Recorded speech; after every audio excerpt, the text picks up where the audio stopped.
Welcome to my channel Living Linux. In this video I want to show you how I built the open source game zero-ey-dee on my Radxa Rock 5A with the ARM Rockchip RK3588.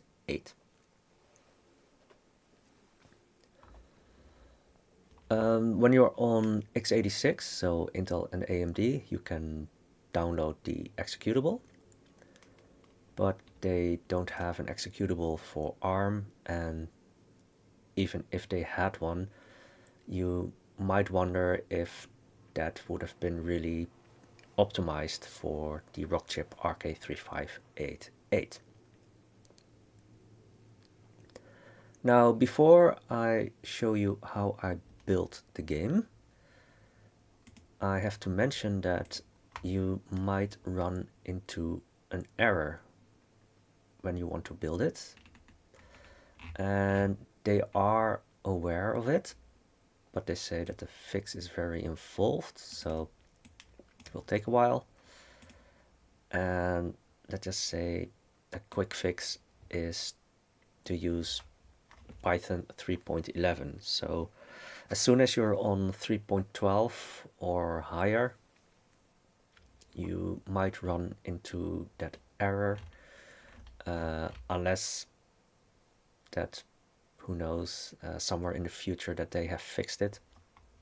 But yeah, don't expect a fix in 2024, and yeah, we'll have to see when it gets fixed.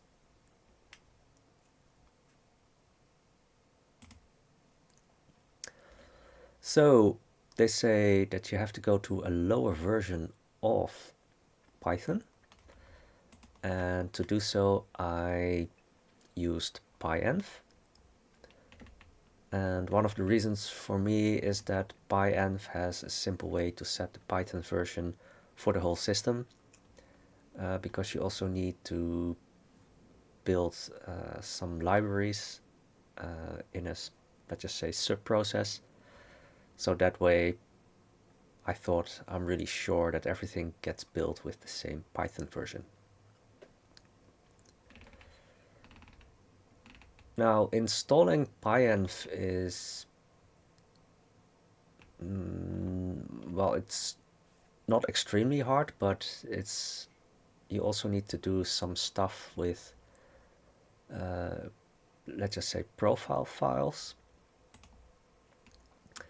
If you're interested, you can read all this, but hopefully you can simply install it and forget all about that, and that it will work.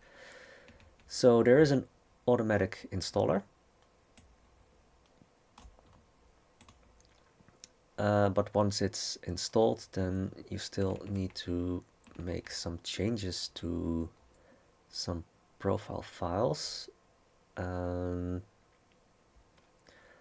So to change the bash rc file, you have to execute this command, and then you can also add it to your profile file and your bash profile. If you have Z shell, and also instructions for fish shell. So yeah, just as an example, let's just say in your home directory, when you look for the hidden files, you can see, for instance, the bash rc file, and here you can see that pyenv made some changes to activate it.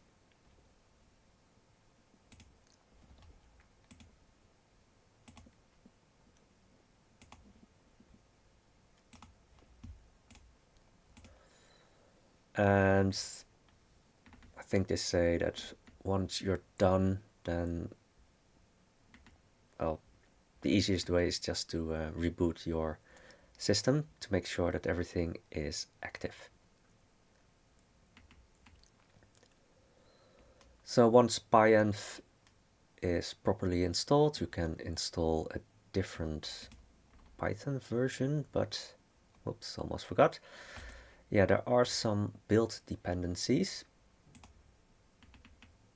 So for instance, for Ubuntu, you have to install all this, and for other distros they also have these commands.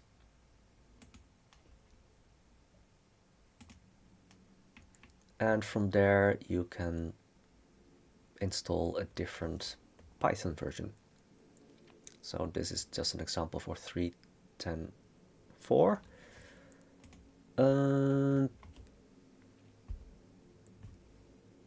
So if you want to know which versions there are, oops, you can run this command. So pyenv also works for some other things, as you can see. But if you scroll all the way up, then these version numbers are for Python. So I went with 3.11.10.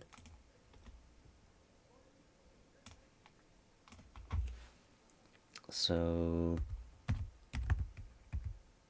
oops. If you do pyenv versions, you can see which ones have already been installed.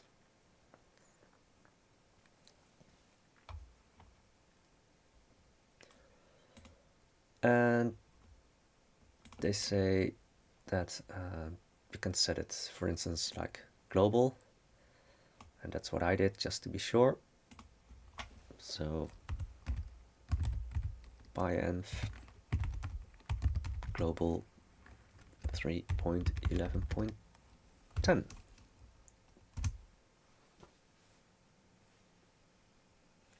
So, and if we do pyenv versions again, then you can see that the star has moved to 3.11.10.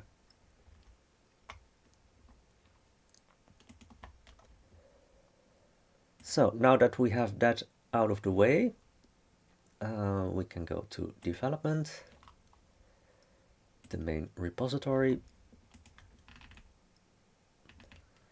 and we have the build instructions, and from there we need to get the code.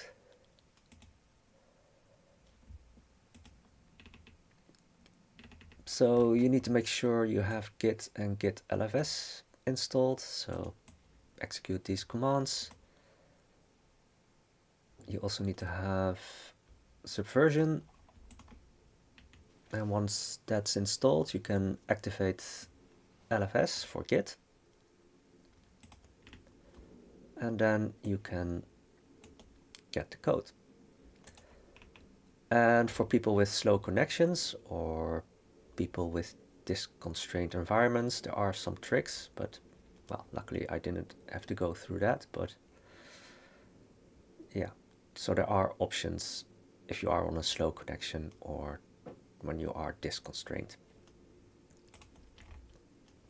Now let's assume you have the code available, and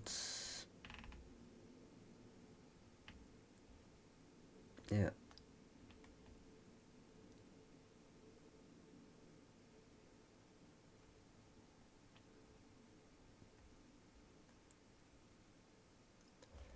there are two libraries, and you might already have them, but I will assume that you don't, so we go through the procedure to build them from the repository.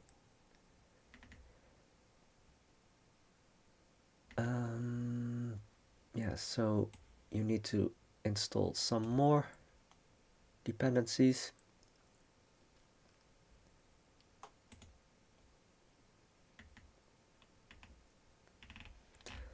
So once that is done,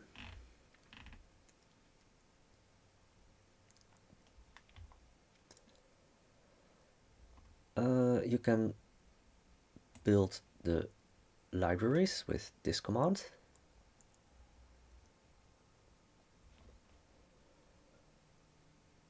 And once that is done, then you can build the game itself. So this means that you have to go to the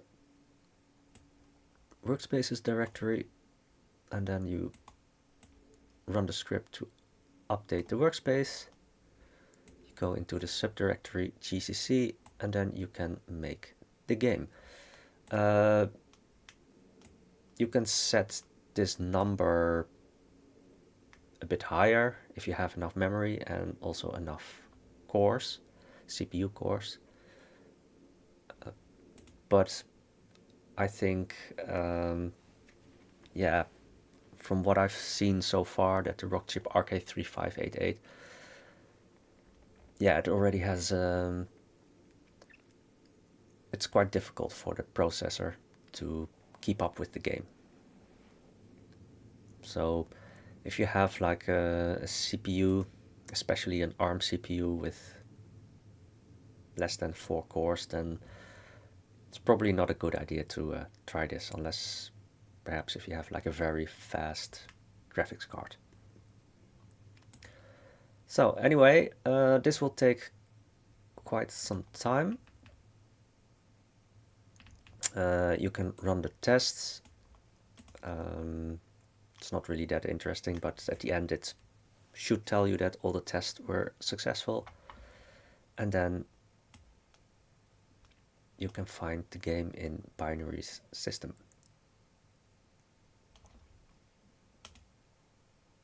So here we are.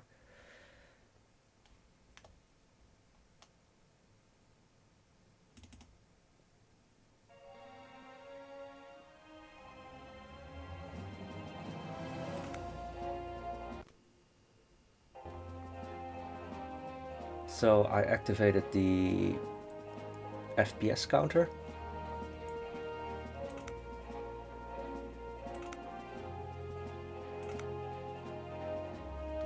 So that's here.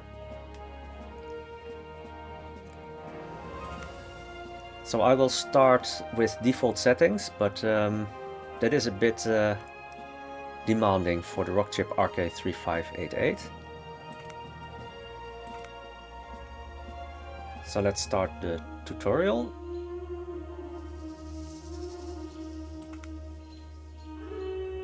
So we click on a female citizen, and then right click here,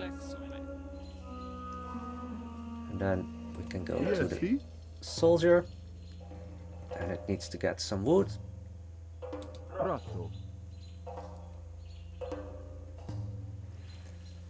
So this is the civic center building. These are the hoplites. So we need to shift, click, and then it starts training. Now you can see that it's only 8 frames per second. And, yeah, with the mouse, when you go to the edges, it will scroll. Now you can set the graphics to a lower quality.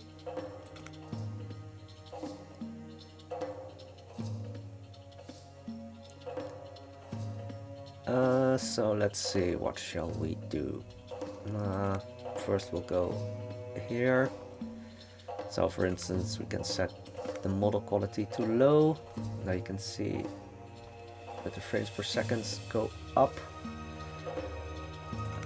For instance, we also set this to low. Oh, I thought low.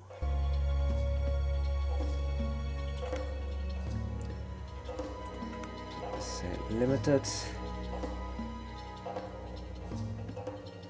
And well, let's just say we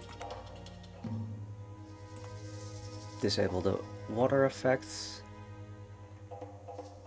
texture quality. So let's just say medium.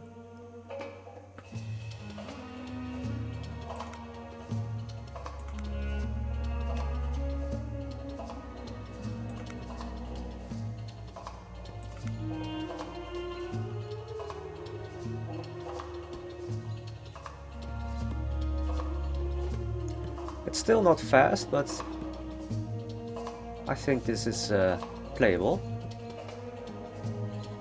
And who knows in the future when we get the Vulkan driver.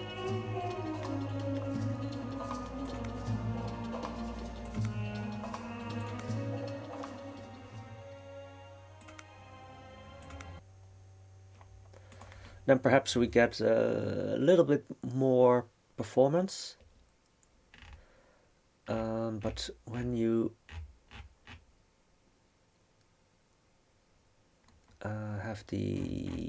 when you want to play with the Vulkan driver, then it's also advised to get the shaders. But currently with the Rockchip RK3588, we only have a OpenGL driver. So, well, like I said, it's a bit demanding for the Rockchip RK3588 to play zero-ey-dee, but yeah, I think if you set the graphics to low, then it gets playable. Yeah, unfortunately not 60 frames per second, but I think it's a good start. And like I said, who knows what will happen when we get a Vulkan driver. So that is all for now, and I hope to see you again in my next video.